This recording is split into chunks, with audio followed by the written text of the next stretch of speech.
16,000 woodworking plans sound impressive.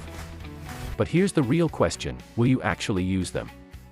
Today, let's take a quick look at what TED's Woodworking offers and whether it makes sense for a regular woodworker. The biggest feature is the library of 16,000 woodworking plans, covering a huge variety of projects. You also get a CAD Plan Viewer, which can help you understand designs before you start cutting your materials. There are also 150 premium woodworking videos, which can be especially helpful if you're still learning.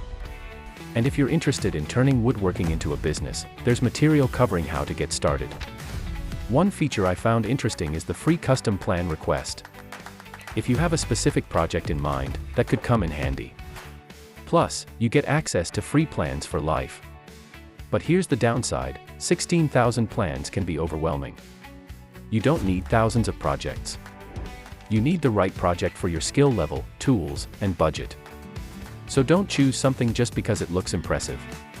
Check the materials, difficulty, and instructions before you start. Overall, TED's Woodworking could be useful if you're someone who regularly builds projects and wants a large collection of ideas in one place. If you're curious, I've put the link in the description so you can check out what's included and decide for yourself. And if you've used it before, let me know what you thought in the comments. Thanks for watching, and keep building.